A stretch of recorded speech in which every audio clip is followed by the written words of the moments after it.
I was going to start with a brief overview of kind of what cloud native is. And really what I want to focus on here is kind of the evolution. The Cloud Native Compute Foundation is the organization that manages a bunch of the cloud native projects and ecosystem. And really what the focus here is helping people deploy applications, develop them, test them in a very modern way using modern practices and infrastructure.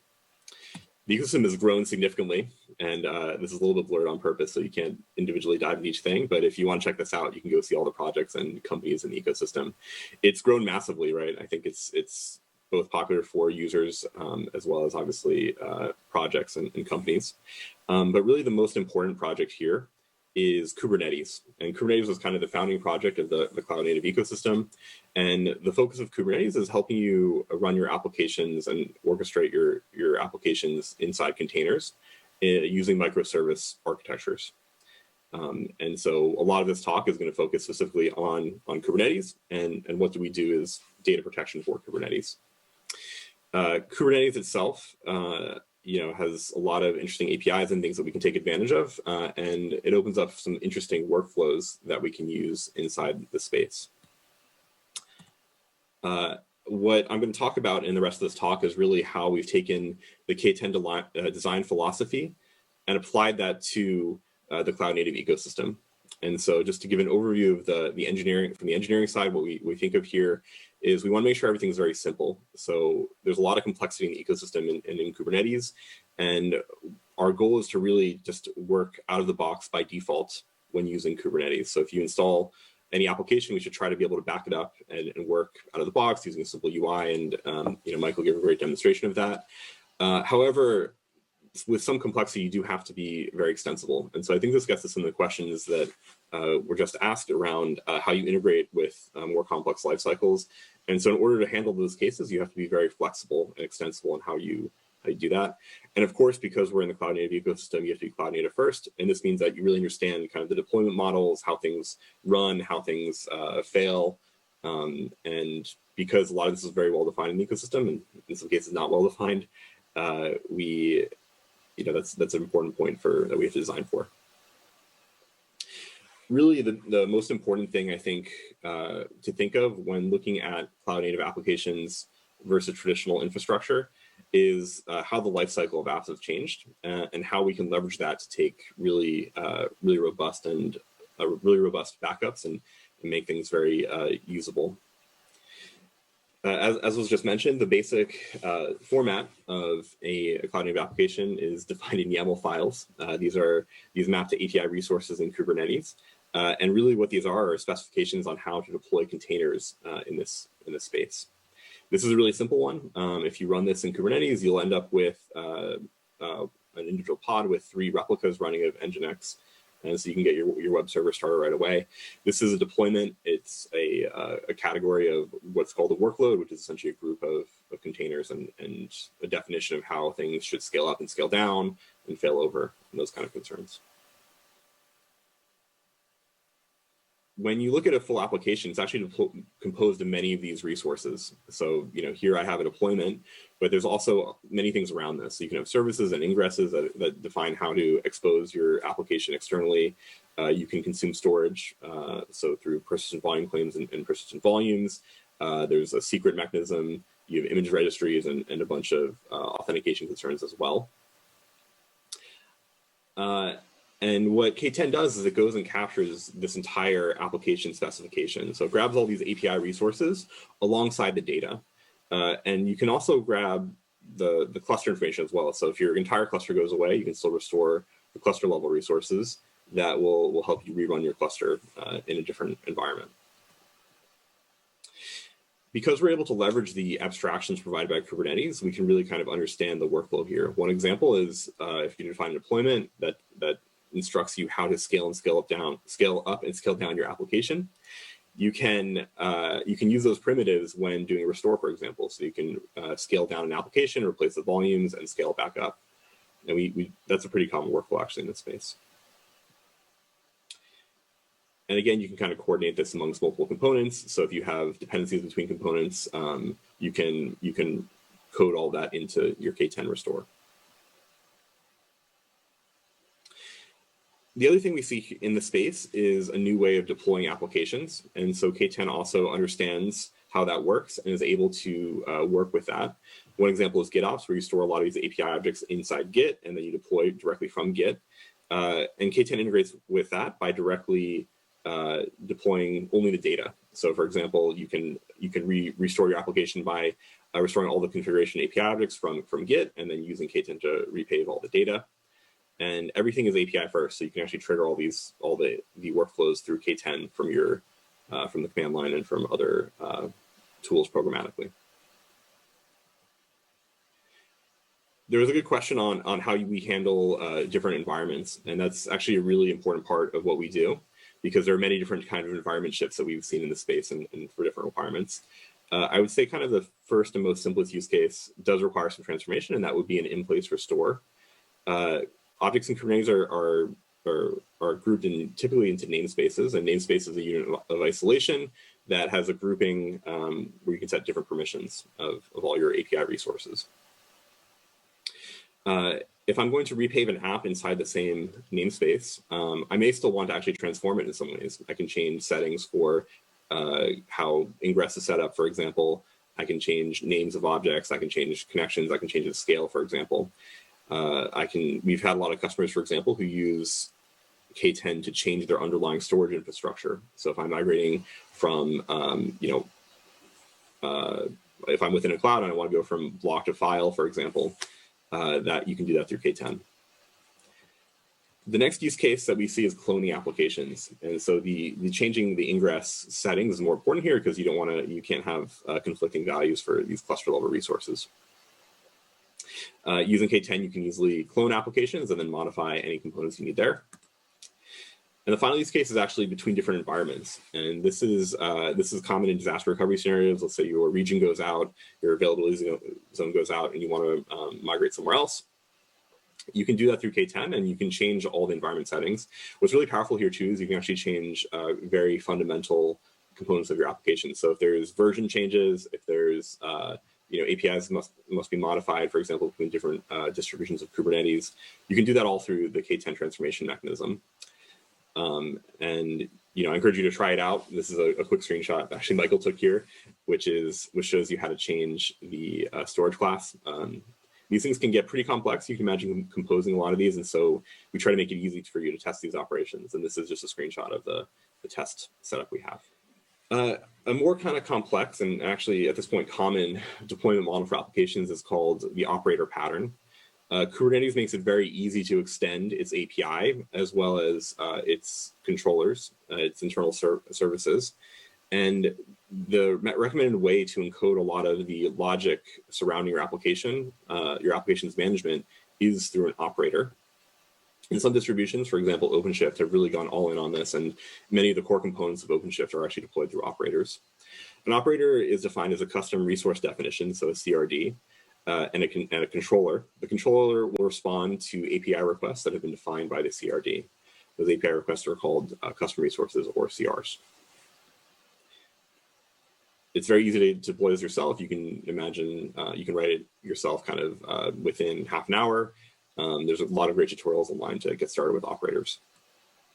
I have an example here of an operator that's been around for a long time, and this is how, for example, to deploy Vault.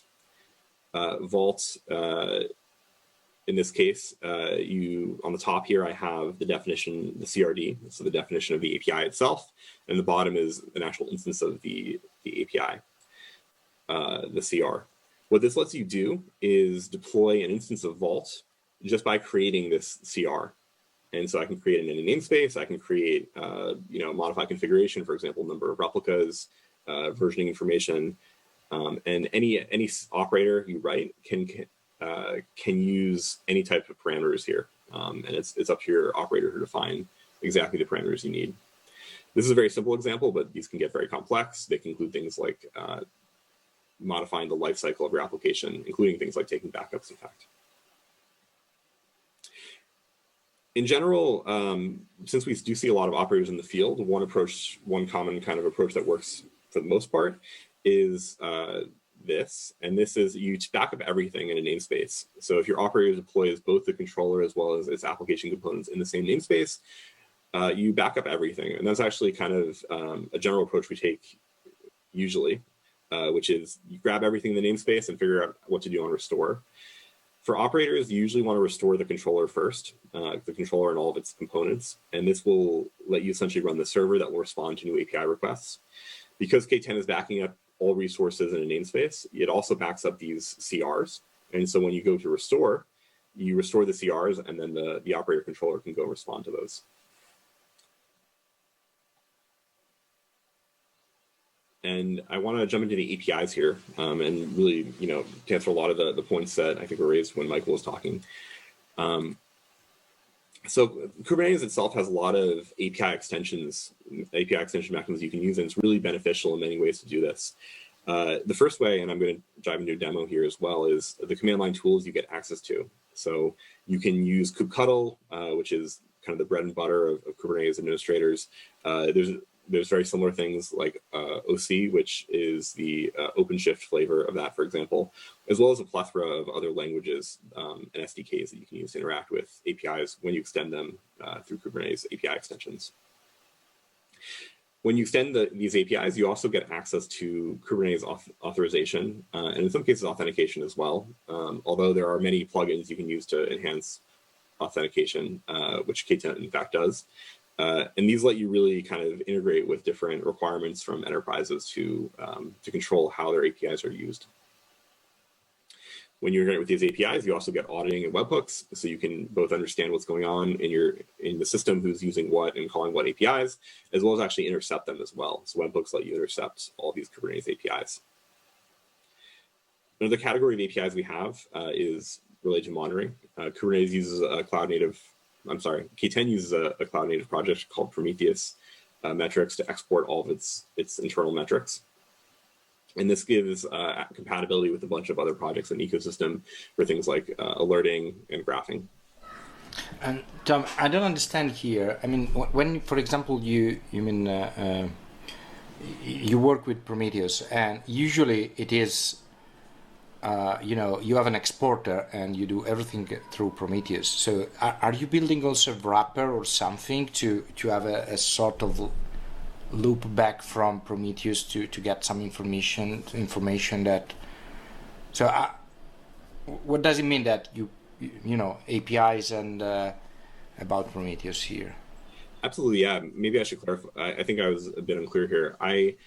What I mean is that all of our metrics all of our operational metrics around storage consumption, around what's going on in the cluster, are actually exported through, as you mentioned, the Prometheus in the Prometheus format, and that gives us compatibility with many things. We also actually by default run a small Prometheus instance inside the cluster, so we can query it and give you information in the dashboard.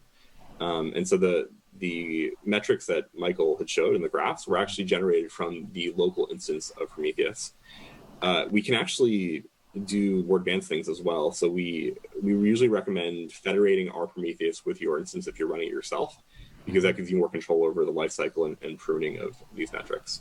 Because we actually export a lot, and so we prune pretty aggressively. Okay. Does that answer your question? Yes, more or less. I think that there is a lack of knowledge on my part but I can figure it out. Okay, great. Yeah, happy to follow up at any time too. We can maybe talk offline there as well. Okay. Thank you. Yeah, Tom, just a question. We're chatting online as well about the choice. Your philosophy is to back up everything you were saying. So you grab pretty much all the whole cluster or the same pod. I assume you can be more specific than that if you tell Kasten exactly what you want to do.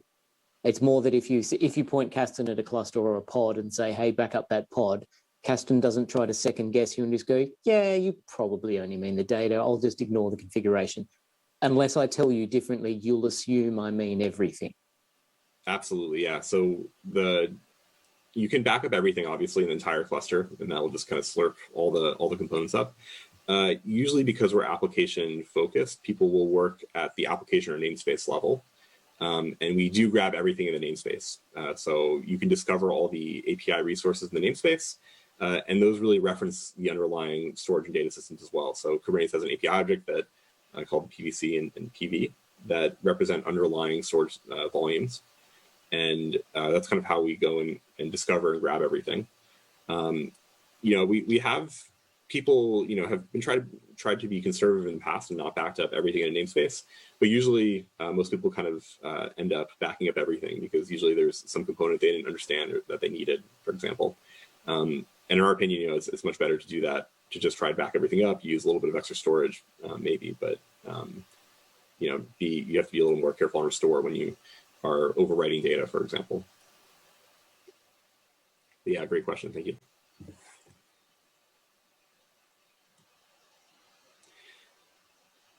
This is actually going a little bit into depth, and the high level here is that we use two API extension mechanisms in Kubernetes. Custom resource definitions are really the prescribed way from the community to do this, and the second way is aggregate APIs. Aggregate APIs are actually the mechanism that CRDs are built on top of, and so you have to do a lot more yourself when using aggregate APIs. We use it because we can do things like control the lifecycle of the APIs a little bit better, and a big reason is actually for the scale. You can control the scale of aggregate APIs much better. And so I want to jump into the different APIs we have and how we map to these different extension mechanisms. So the first one is the K10 custom resource definitions. This is the group of APIs here are things like policies and profiles or multi-cluster APIs, things that don't need a massive scale, so order of tens, order of hundreds maybe at maximum. And these things are stored actually in the Kubernetes API server. We're very careful in how much we use the Kubernetes API server because it can be easy to overwhelm, especially when you're taking backups of everything. And so we store these types of APIs in using CRDs, which does then go is then backed by the Kubernetes API server. The other category of APIs we use are called aggregation.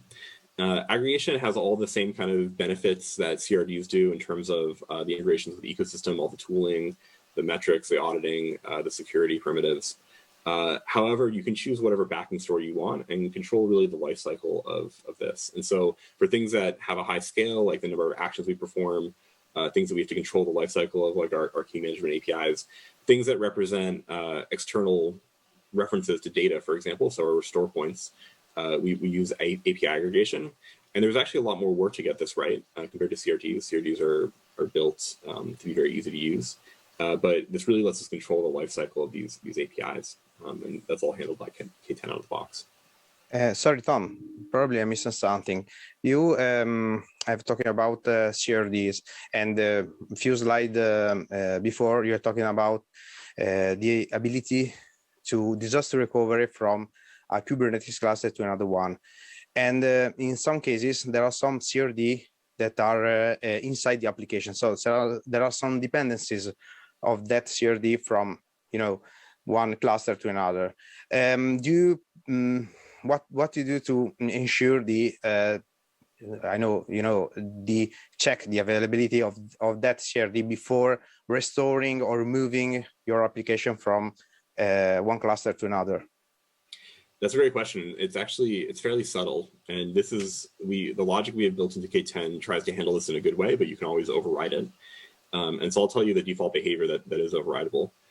We always, when you go capture the namespace, we actually automatically capture CRDs associated with any CRs in that namespace. So any backup will also include the CRDs. When doing the restore, we would restore the CRDs as well. So this actually goes back to the operator use case I looked at a little bit earlier.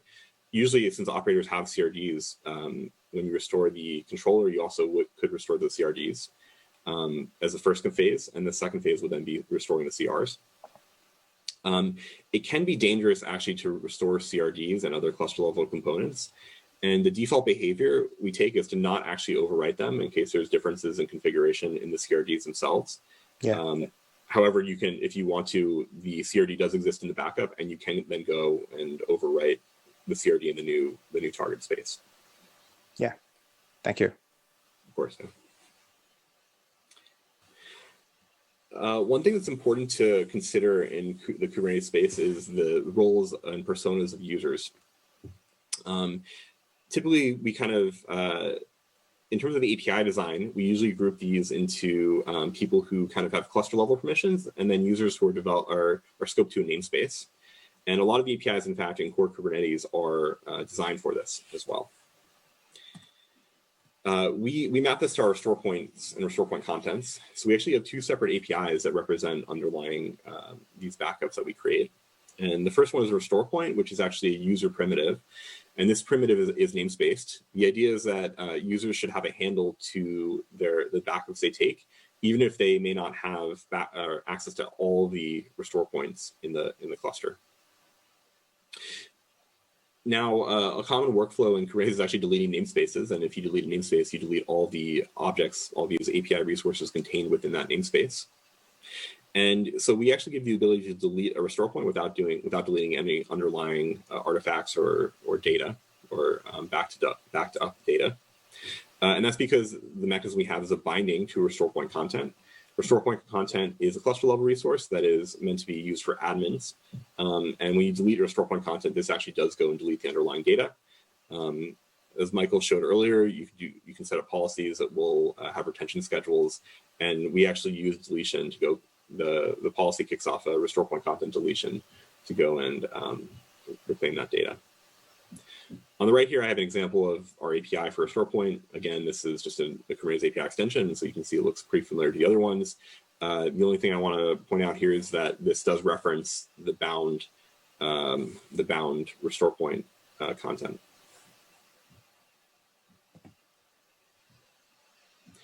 To give just a brief overview of the actions that you can take in K10 through APIs, you can always run a policy, and running a policy versus doing a manual backup is pretty useful when you want to do more complex things. You've already defined a policy, for example, maybe you chain a backup and an export, you can spawn multiple actions from a single policy run. And so you can actually always, even if you define a policy that has some schedule, you can always do a manual run of that policy, which will go and invoke all the different commands, all the different actions that are requested in that policy. The form-based actions after policy runs really happen at kind of the namespace level. And so you have a backup action, which creates a copy of your data. And the metadata itself is actually stored within the cluster inside K10's database running inside the cluster. And typically people will use the same failure domain for their data as well as their metadata. Meaning when I take a backup, I'll often use volume snapshots. Maybe those are cluster local for, in the cases of many on-prem storage systems. I get an API object after I take a backup, which is a restore point content pair. And then I can use that to go and do restores.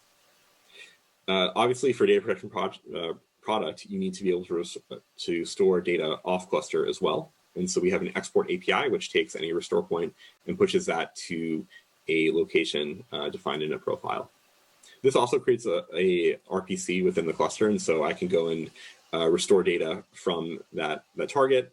The data path here is actually very configurable, and the reason it has to be configurable is because of the differences in different storage systems and how they take snapshots and how we can go back those up. And so an export may have the underlying data in a different location. And so when I restore its RPC, its restore point content, it may be pulling and restoring data from a different location than the original backup. We also have the symmetric APIs from backup and export, which are import and restore. Import simply pulls the restore point from an exported location. And that can be done in a target cluster, in a secondary cluster, and that will let you restore any of that data there as well. And of course, we have a restore, which just consumes the restore point content and brings back your application, which it has many parameters, and you can kind of choose the components you want to bring back, choose the data you want to bring back as well. One thing that's very important for us, which I'm actually going to show in a demo, is we want to make sure that everything can be done through the command line. And in many places, we in fact have the ability to kind of view the underlying API objects that we use through our UI, as well as copy commands you can use to go and get more information. And so I have a demo here that I'm going to do, and I'm going to jump to that right now. So here I have my cluster running. It's actually pretty. So Tom, right. I get the idea of the restore point, but I'm not sure I understand where restore point content fits into this framework. A restore point is a namespace level construct. Restore point content is a cluster construct, I guess, cluster level construct. So what is the restore point content doing for you? Yeah, so it gives different APIs to different user personas. And this actually maps well to other Kubernetes API concepts. So in the very beginning, I actually showed like what an application looks like. Yeah. And here you have a persistent volume claim and a persistent volume. And the reason for this is because you want to give users a handle to be able to request storage and to specify parameters without giving them access to maybe the underlying storage system. And so an administrator can go define the scope and the, for example, the size of volumes. The storage class and all that stuff. Yeah, exactly. Yeah. Yes, this is exactly right. And that's kind of the model that Kubernetes prescribes for volumes.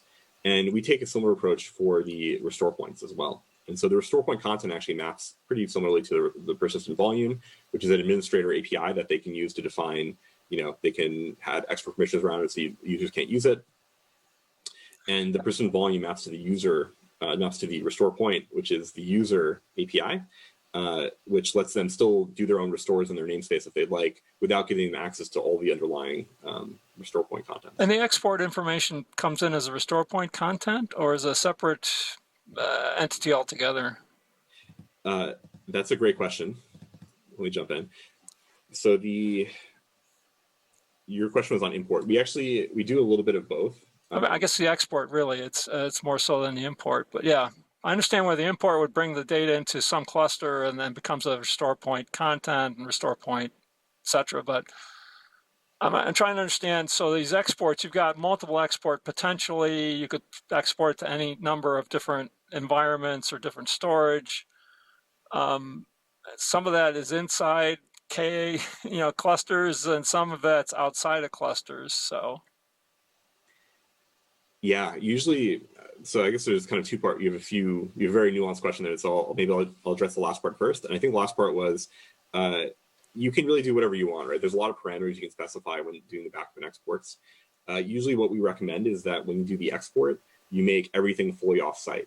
And so a backup should be, export should be self-contained. When I do an export to a location, the data as well as all the metadata should be contained in that export and be self-referential. If my original cluster gets blown away, I can then go restore that. And you can do that by exporting, by essentially using our data mover engine to export data from volume snapshots if you need to.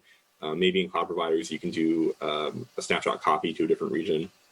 And so there's some of that stuff would be maintained in your metadata catalog, et cetera, but it's not necessarily inside the cluster entities that are referenceable, that sort of thing. I think I understand what's going on. Yeah, exactly. Yeah, exports typically, we try to make sure that they're self-referential. And so you can always, even if your original cluster goes away, if a K10 instance and database go away, you can still go to some metadata catalog someplace you can get access to it. Exactly. It's kind of a copy of both metadata as well as the data. Yeah, I got you. All right, thanks. And the original question is a restore point content a restore point? It is a restore point content. However, we do have workflows because it's actually easier in some cases to automatically create a restore point from restore point contents. And so you can chain the creation of restore point from the restore point content, and then chain the restore on top of that. All right, thanks. Jump back to the demo here. So this demo is actually very simple. And what I wanted to show is just that you can use APIs to take backups. And so this cluster is very simple. And it's going to map pretty well to what Michael showed earlier, and includes just a MySQL instance running here. You can see the different components. I have some storage. There's some networking configuration, right? There's one workload. This is probably the deployment that's running here. And you can always go get more details. And everything you see in this UI can be done through the API as well. And so I can go check out the definition of this application I see here from the K10 perspective. What I want to do is actually go and initiate a backup. And so I'm going to show what this backup API looks like. It's very simple. It's just saying essentially backup this specific namespace here. And I'm going to generate a name. I'm going to add some labels to it that are related to this action. The Kubernetes API model includes a spec, typically includes a spec and a status. We've mapped that here as well, where the spec is the definition of what I want to have happen. So I want to have a backup of this. You can filter things down if you want to as well.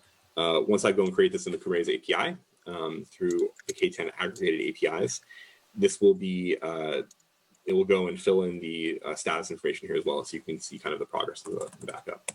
So I'm going to do a kubectl create on this item here. And we can see that it should, once this goes through, I can see that I've created this manual backup here. So I'm going to actually just copy this name as well. Let's go to the dashboard, and I expect to see the backup to have kicked off. Here we go, it's running. Right now it's snapshotting the components. And while this is running, I should be able to capture the info on here. So if I do a kubectl get backup actions on here, if I'm not in the wrong namespace, I can see that I have this backup, and in fact, I'm gonna get more details on it. So I'm gonna use the YAML display. Make that a little easier. I can see that it's currently running, and I got it just in time before it completed, which is great. And if I run this again, I can see that the status is completed. I can see the start time and end time, etc. Again, I can actually get a lot more detail on this. I can see all the components I created. And we do that by using sub-resources. Sub-resources are kind of a more advanced command, but I'm going to copy this and just show this really quickly, because once you use these, you can actually compose very complete scripts and APIs to perform these workflows. So I'm going to copy and paste in the command that I have here. And I'm going to pipe this to JQ to make it, somewhat more reasonable. There'll be a bunch of jumbled stuff. And actually, you can see a lot more information on all the phases of the action, the components we backed up, all the artifacts, and there's a lot of detail in here. And with this, you can compose very powerful tools around our APIs. So that's great. So actually, what would be useful for me is to go and restore this. If we're going to do that through the UI, I would go and, just like Michael did earlier, click restore here. I can choose. Tom, it looks like all that stuff is maintained almost in a text format or something like that. Are you compressing this data when you're backing it up, or? Absolutely, yeah. And this maps exactly to the Kubernetes APIs, right? If I do other commands, like I can see all the nodes I have running here as well. And it's the same thing like this. But yeah, we are compressing. And in fact, things that are exported off cluster go through our deduplication engine as well.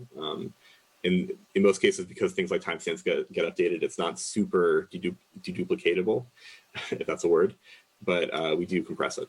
Yeah. All right, thanks. And that actually goes a little bit to the scale I was mentioning with backing these APIs with aggregate APIs versus CRDs. CRDs themselves are stored in Kubernetes API server, and so you don't have the ability to control their compression, for example. Because we control the lifecycle of aggregate APIs a lot more closely, we can do things like compress them when we push them to object storage or other locations. I can get the same restore points I'm showing here using kubectl get restore points.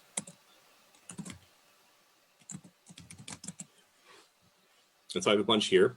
I want to grab the most recent one, which would be this one.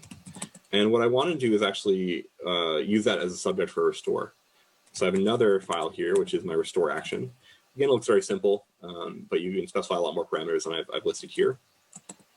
And I'm going to define the restore point to be the thing that I just copied and created. So this restore point I'm creating here maps to this one here.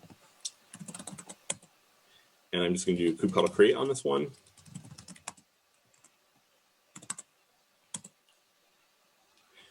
And this created it, great. Grab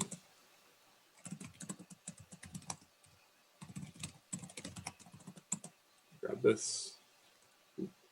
Oh, so I actually made a mistake here, which is great. We can maybe see that I expect this to fail in the front end. Let's see. It's trying to restore into a namespace that doesn't exist. So let's see if it created the namespace.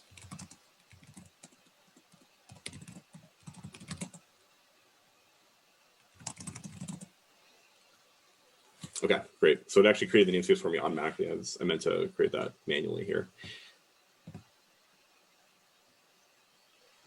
I'm going to cancel this because I had to create it.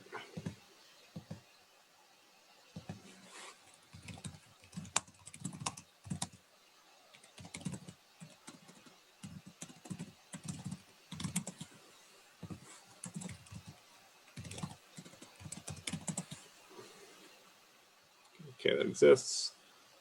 And this should go through.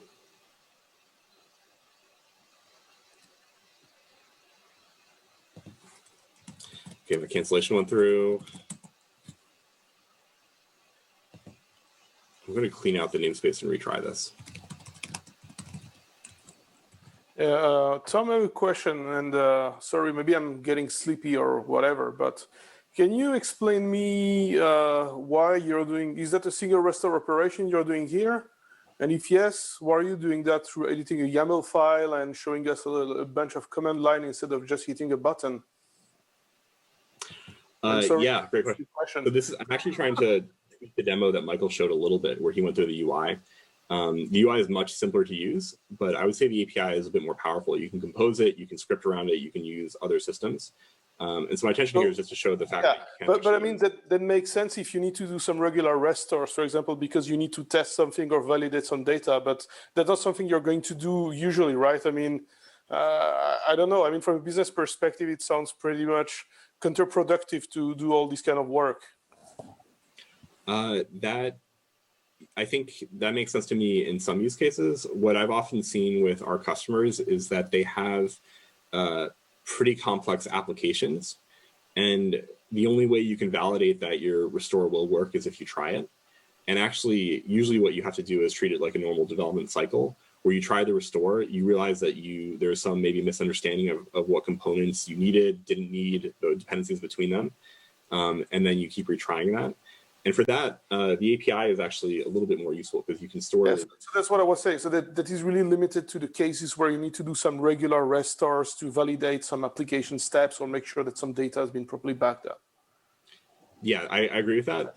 I would say that I believe that that's actually a pretty important use case because I think people do want to develop and test their restore cases. Yeah. Are you seeing, out of the box, we typically work for very simple applications. So for example, in this MySQL case, if we just go trigger the restore from here, it would work, very easily, right? I can go through the UI, I can click, in a different namespace, automatically create the namespace instead of using the command line for all this, which I agree is a lot more complicated. My intention is just to show the power, in fact, of the APIs we have. But good point, thank you.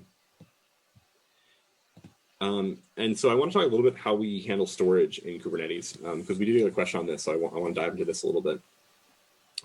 Most storage providers in Kubernetes actually implement something called CSI. CSI is a standard interface used not just by Kubernetes, but also other container orchestrators, although Kubernetes essentially is the most popular orchestrator at this point. And what's great here is that there's many different storage systems out there, and many of them even predate Kubernetes. And by implementing this interface, you can let users consume your storage. The CSI definition includes snapshotting APIs as well, which can optionally be implemented by providers. And if they're not, K10 actually has a mechanism to try to take backups of those as well. The mechanism for taking snapshots is actually defined as an operator, as we mentioned a little bit earlier. And so you use just CRDs to go back these things up. And in fact, that's what K10 does. To take a snapshot of a volume, we use the snapshotting API. And as we kind of discussed a little bit as well, you have to be very careful and understand exactly what the durability guarantees of your snapshot are, because different providers will provide different guarantees. And you want to account for that when you figure out the policy you create and what exactly happens to the underlying storage. Having said that, so we actually see, we support many different levels of consistency. This was, again, another question Michael had, where we, by default, will take crash consistent volumes. So out of the box, if you run a snapshot or backup through K10, we'll automatically just snapshot the volume, and essentially you have to rely on the underlying application's volume crash consistency to make sure that that backup is usable and consistent. However, for many databases, you want to perform kind of pre and post hooks, or even applications, you may want to perform pre and post hooks at the application level. And for that, we provide a hook mechanism that lets you do that. In addition, for some databases, you actually may want to perform logical backups. So this is something like a, usually Mongo dump, MySQL dump, select star from certain tables, etc. And K10 also has an engine that lets you do that. There are cases where you have to orchestrate things at an even higher level than just the database. And so you have to kind of do things that require system consistency, your database, alongside your web server, for example. And we let you do that. I'm going to jump into examples of how we do that. And Mike will help.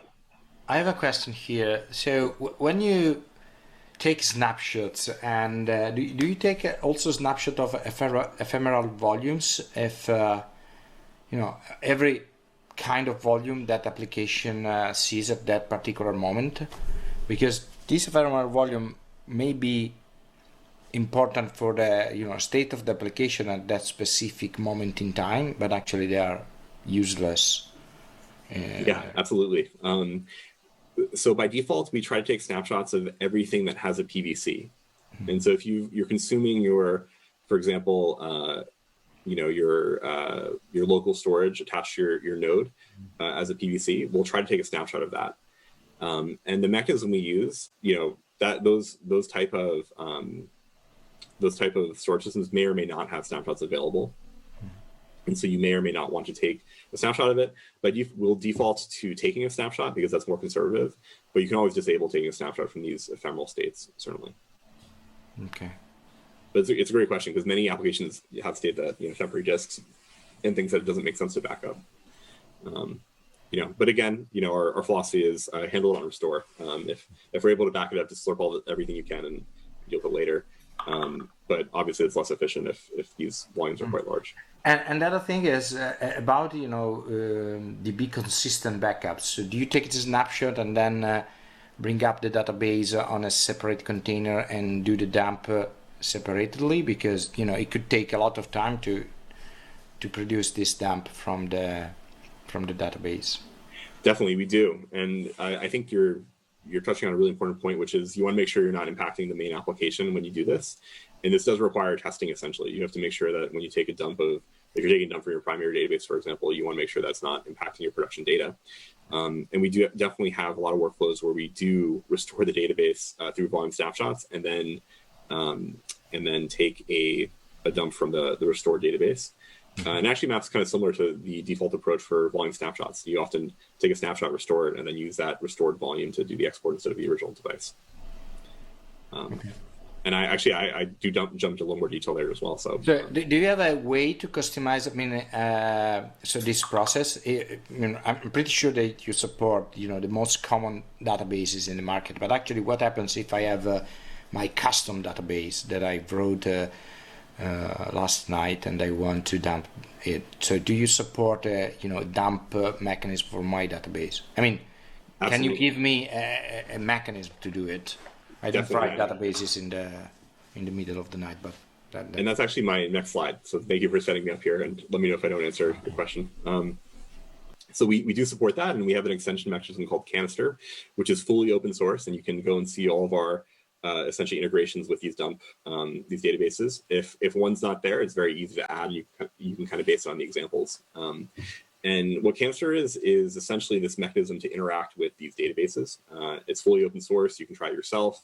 It is an operator, in fact, and so it uses custom resources to invoke these actions, and the actions are defined in what we call blueprints. We have many database examples, but you can easily extend it to your own database as well. But great question, thank you. Kanister itself has a bunch of features that we really leverage from K10. And so templated operations, meaning you can define what it takes to do a logical dump, for example, or even application hooks in a templated way. So you can apply to any instance of your database. It's really focused on container execution. So you can exec into containers and run commands. You can spin up new containers to run commands outside from the client side, for example.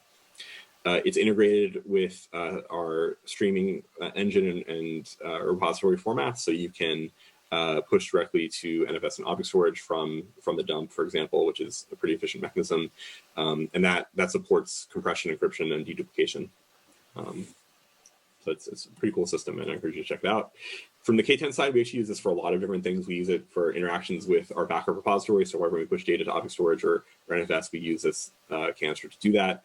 We do all the application integrations, the pre and post hooks that handle logical dumps as well as the freezing tables and unfreezing tables, for example. We also use it for external APIs. And the question you just had was around, can we restore a database? And actually, in cloud providers for managed services, it's pretty common that you may use just the cloud provider APIs to go and do that process. Like I said, you can do pre and post hooks and logical backups. And we can interact with external services. So if you want to take a backup of RDS, for example, you can use the APIs to coordinate and get a temporary copy to extract at the logical level. And it depends really on your needs, right? The logical backups may be more beneficial if you want to migrate them to in-cluster or even another cloud provider, because you can't do that entirely within AWS, as an example.